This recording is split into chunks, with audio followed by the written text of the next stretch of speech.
Hello and welcome to all our viewers in Nigeria and around the world to News Cycle on Global Television, coming to you live from the nation's capital, Abuja. I am Jumai Manson. A quick reminder that Global Television is on DSTV channel 365 and Star Times channel 276. Now the news in full. The fraction of the People's Democratic Party, backed by the Minister of the Federal Capital Territory, Nyesom Wike, has announced that an emergency meeting of the party's Board of Trustees and National Executive Committee will hold on Tuesday, November 18th, 2025. A notice issued by the fraction's National Secretary, Samuel Anyua, and shared by Media Aid FCT Minister Larry Olayinka on his X handle, says both meetings are scheduled to hold at the PDP's National Secretariat in Abuja. The African Democratic Congress has formally commissioned its National Secretariat in the Wuse 2 district of Abuja. The unveiling ceremony attracted party leaders, supporters, youth groups, and civil society representatives. Political correspondent Obong Usoro tells us more. The African Democratic Congress, a coalition of politicians opposed to the ruling All Progressive Congress, says the new national headquarters reflects its renewed commitment to transparency, political education, and inclusive governance. National Chairman David Mark explained that the facility will serve as an operational hub for grassroots mobilization, policy coordination, and nationwide campaign activities. I want ADC to be able to win elections. And we can only do that if we are united. There is no other language apart from unity. Publicity Secretary Bolaji Abdullahi said the space is more than an office, adding that the Secretariat stands as a symbol of the ADC's determination to rebuild trust, promote transparency, and strengthen the core values of peace and accountability in Nigeria. He said the ADC is prepared to provide purposeful leadership. The African Democratic Congress is the tenant of this building.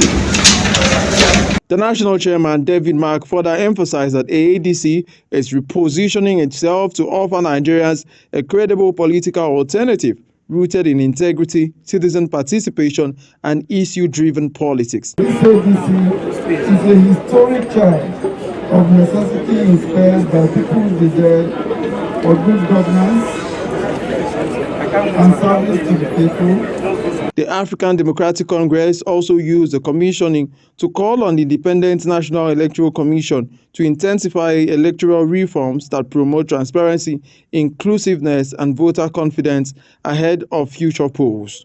Ubong Usoro for Global Television News, Abuja. The federal government has signed a memorandum of partnership with the United Nations Development Programme to mobilize resources for strengthening democracy across West Africa. Minister of Foreign Affairs, Ambassador Yusuf Tuggar, says the MOU aims to address emerging challenges to democratic institutions while supporting countries in building resilient systems that serve citizens more effectively. Obong Usoro was there for Global Television. The Minister of Foreign Affairs, Ambassador Yusuf Tuggar, says the Regional Partnership for Democracy is a forward-thinking, African-led initiative designed to fortify democratic practices such as free speech, representation, inclusive governance, civic engagement, and regional dialogue. He underscored Nigeria's commitment to the initiative, emphasizing the importance of deeper regional cooperation and the potential of the partnership to strengthen electoral systems, boost civic participation, and support peace-building efforts across West Africa. Democracy flourishes most sustainably when it is rooted in African values and attuned to local peculiarities or idiosyncrasies. Country representative of the United Nations Development Programme, LC, at Tafwa, reaffirms UNDP's commitment to inclusive governance, citizen-centered democracy, and supporting African-led solutions that strengthen political stability. Today's milestone signals that Nigeria is not only shaping the regional democratic landscape, but also charting a path for Africa-led, Africa-owned transformation. Also speaking, Chairman of the ECOWAS Commission, Dr. Omar Tura, called for democracy to be practiced the right way in the sub-region, stressing accountability, respect for the rule of law, and adherence to constitutional order. It is being launched at a time when the social contract between the state and the citizenry is unraveling at the seams because of democracy as practiced in Africa and in our sub-region is notoriously thin on delivering on dividends. The meeting observed that the ECOWAS region is still grappling with issues ranging from voter apathy to declining trust in democratic institutions. It emphasized that partnership offers a pathway to reinforce governance structures, promote closer cooperation among member states, and support the consistent protection of democratic values across West Africa. Ubong Usoro for Global Television News. The federal government has reaffirmed its commitment to accelerating universal health coverage through reforms focused on equity, resilience, and innovation. Now, the permanent secretary at the Federal Ministry of Health and Social Welfare, Daju Kalum, said this at the 66th meeting of the National Council on Health in Calabar, Cross River State, themed My Health, My Right, accelerating universal health coverage through equity, resilience, and innovation. The National Council on Health is a high-level governance body responsible for formulating, coordinating, and implementing health policies and programs in Nigeria. Over now to the federal government has opened the application portal for the newly launched 50 million naira Student Venture Capital Fund, a flagship initiative designed to turn students-driven ideas into commercially viable, high-impact ventures. In a statement, Director of Press and Public Relations at the Federal Ministry of Education, Folashade Barrow, said successful applicants will also benefit from the comprehensive support ecosystem.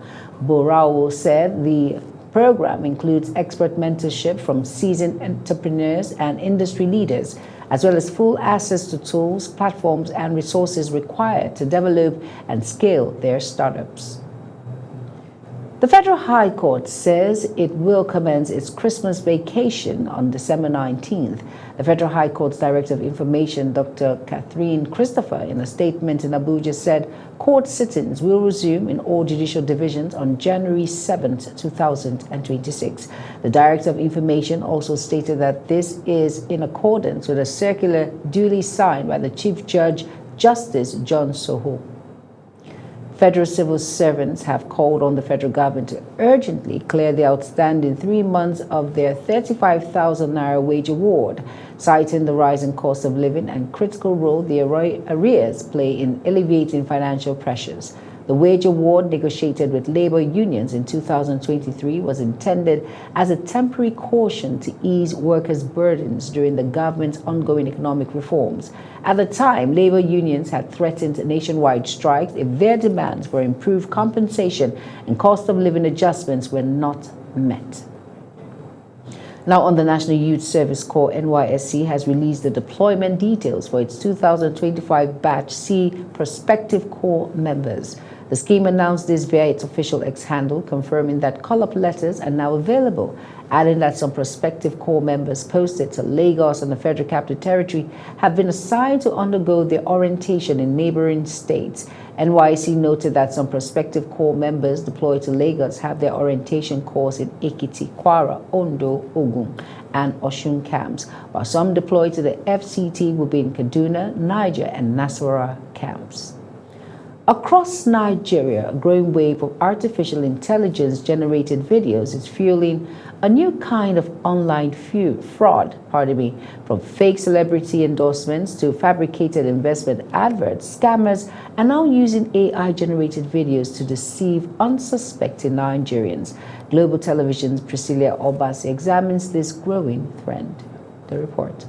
From Nollywood actors to musicians and even religious figures, videos featuring well-known faces are circulating online, but many of them were never recorded by the real people. These videos, created using AI tools and deepfake technology, mimic voices, facial expressions, and speaking patterns to make the content appear authentic.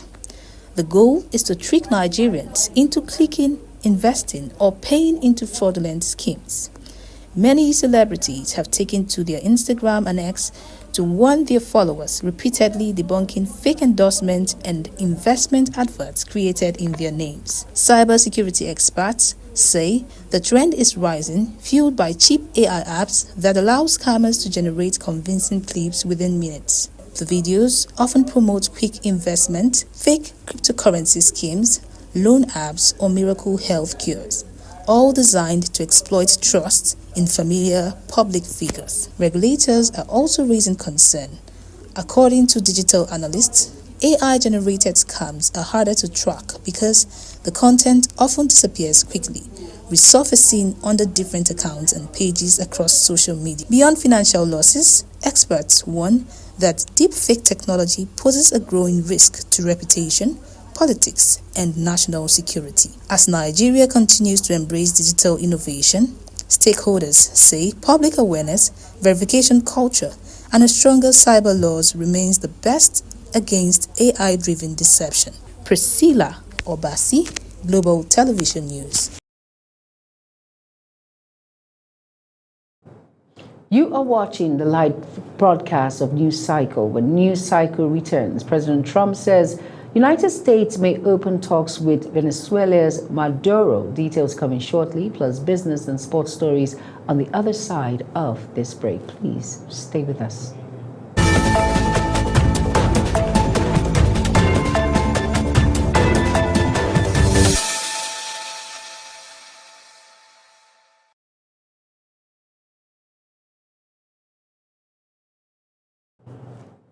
You're welcome back, and if you're just tuning in, this is News Cycle on Global Television. Thank you for staying with us.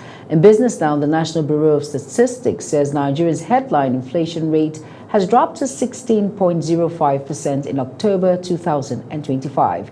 The NBS disclosed this in its Consumer Price Index and the inflation report released on its verified X handle. The report states that the inflation rate fell from 18.02% recorded in September. It added that on a month-on-month basis, headline inflation rose by 0.93% in October. The Dangote Petroleum Refinery says the recent downward adjustment in the pump price of premium motor spirit (PMS) by oil marketers was triggered solely by its own decision to reduce petrol prices earlier this month, not by the temporary reversal of the 15% import tariff as widely speculated. In a statement, the refinery explained that its move to cut ex-depot prices directly influenced marketers' pricing decisions across the country. The company noted that the recent reduction in PMS pump prices by oil marketers was a direct response to price cut on November 6 and not caused by the temporary reversal of the 15% import tariff. The Midstream and Downstream Gas Infrastructure Fund, MDGIF, has concluded decisions with leading Chinese manufacturers Endurance Group to deliver 500 compressed natural gas CNG refueling stations across Nigeria within the next 3 years. Addressing journalists after the meeting in Abuja, Executive Director of the fund, Oluwole Adama, said the talks focus on establishing a government-backed special purpose vehicle, SPV, to be promoted by the fund, the Bank of Industry, BOI, Endurance Group, and Sequoia Investment Partners. He announced that the initiative includes the creation of compressed natural gas automobility infrastructure company, CAM Infraco, which will oversee the deployment of 500 integrated CNG stations, development of LCNG supply infrastructure, and provision of CNG and LNG transportation trucks with truck-mounted cascades to form a nationwide virtual pipeline. Adama noted that the project will ease long queues at existing CNG stations by expanding access to refueling points and improving supply through straightened logistics and distribution system.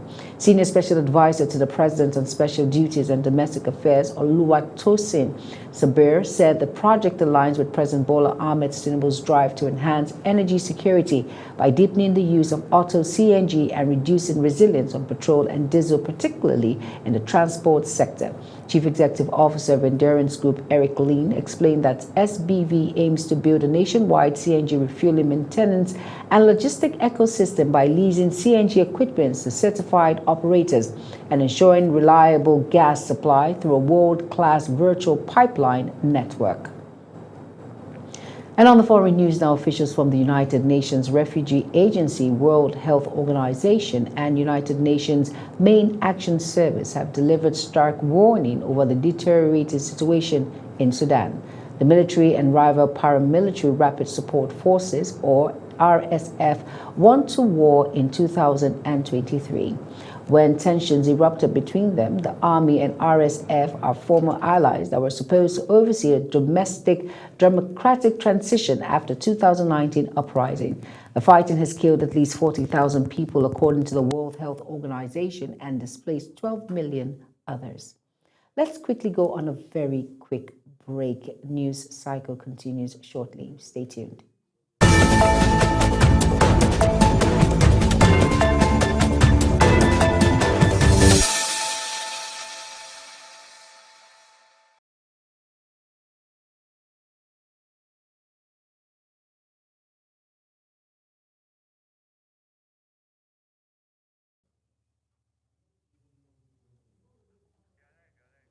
Still on the foreign scene now, moving on to President Donald Trump says the United States may open talks with Venezuelan President Nicolas Maduro, who faces escalating pressure from Washington amid a massive U.S. military buildup in the Caribbean.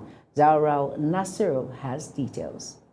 It was one of the first signs of a possible path toward diffusing an increasingly tense situation in the region as the U.S. wages a campaign of deadly strikes against suspected drug trafficking boats off the Venezuelan coast and in the Eastern Pacific Ocean. Trump's statement has now provided a ray of hope.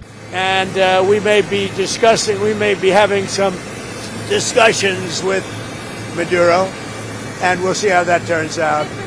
They would like to talk. Well, in Venezuela's case, it's about drugs, and it's also about thousands, hundreds of thousands of people that they've released into our country. And some are gang members from Tren de Aragua, some are many are drug dealers, some are murderers. So in the case of Venezuela, it's the prison population. Their almost entire prison population was released into the United States. You know what that means? So they're using Jeffrey Epstein as a deflection from the tremendous success that we're having as a party. Marjorie Taylor Greene. I don't think her life is in danger. Frankly, I don't think anybody cares about her. Okay, what about you? Trump offered no further details about the possibility of talks with Maduro, whom the U.S. has accused of ties to the illegal drug trade, which Maduro denies. Zahra Nasser reporting for Global TV News. The United Kingdom has announced new asylum policies that will cut key protections and end automatic benefits for refugees. A major shift aimed at reducing irregular migration, the plan has triggered mixed reactions across London, with many questioning whether it can be enforced fairly. Mukhtar Kasim reports. Some residents of London say the policy reflects public sentiment, but warn it could be difficult to implement without undermining dignity or violating international standards.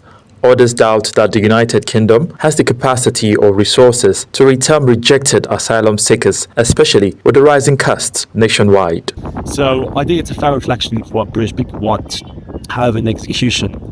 I don't know how they can correctly do it in a dignified way, because you see what Trump's doing in the US is a clear violation of human international law. So it's a clear sentiment in the UK, and it's a step towards a viable solution. But I don't know if doing these measures without any without showing effective step-by-step validated by moral compass, and also in the fact of sending them back, I don't know how logistically it'll be possible. It costs the British taxpayer tons of money in this economy and in this day and age. I would hope they have a heart for everybody, but it seems that what you said, they perhaps don't have so much a heart for certain people as for others. The thing is, what I really would like to be dealt with is the people who exploit, the people who run these boats, and they exploit people for money and all the rest of it, and they live a life, what I would consider totally inappropriate as to how they earn their living. They're the people I am against. Now, there are also concerns about fairness, with some Londoners urging the government to focus more on shutting down human smuggling networks that exploit migrants rather than punishing asylum seekers themselves. As the debate grows, the government faces pressure to balance stronger border control with humane treatment and to prove that the new approach can work in practice, not just on paper. Mukhtar Qasim, reporting for Global Television News. In sports news now, President Bola Ahmed Tinubu has commended the Super Eagles for their efforts in the 2026 FIFA World Cup qualifiers despite their heartbreaking loss to DR Congo in the playoff. The Super Eagles World Cup dreams suffered a major blow at the Prince Marli Abdallah Stadium in Rabat, Morocco, as DR Congo advanced to the Intercontinental Playoff following a dramatic penalty shootout. Nigeria initially went ahead through Frank Onyeka in the 3rd minute, but DR Congo equalized in the 32nd minute through M. Elijah. Extra time saw both teams create chances, with Tolu Arakudare missing a header for Nigeria and goalkeeper Wambali making a crucial save from a DR Congo free kick. Despite the opportunities, neither side could break the deadlock. Team Nigeria claimed the best country crown away from the United States, storming to the summit of the 2025 WASPEC World Scrabble Championship, which ended in Accra, Ghana. From day 1 to day 4, the 15-man Nigerian squad didn't just compete, they ruled, turning the Ghanaian capital into a theater of dominance. Captain Rex Opeka, Oluwatimileyin Duka, Abdulrahman Jimo, Tegal Okimute, and Godwin Victor inspired the conquest of the 15-man Nigerian team, all making the top 20 in individual honor, which was won by Canada's Adam Logan. Still on sports story, the Nigerian Olympic Committee's Sport Administration course for stakeholders across the country begins as in one of Nigeria's leading institutions, Sunshine School, Ibadan. The Sports Administration course is an introductory level training program tailored for elected officials and paid staff of National Olympic committees, national federations, club managers, physical education, teachers, sports journalists, and other professionals engaged in sports development. Organized by the Olympic Solidarity in collaboration with the Nigerian Olympic Committee, Despro Sports and Sunshine School Ibadan, the 3-day course is designed for key sports stakeholders, including directors of sports, sports officers, head of sports departments, sports marketers, and games masters. Now that's it on Global TV News Cycle. A quick reminder that Global TV is on DSTV channel 365 and Star Times channel 276. Kindly follow us across all social media platforms now showing on your screen by using @GlobalTVNG. I am Jumai Manson. Thank you for watching.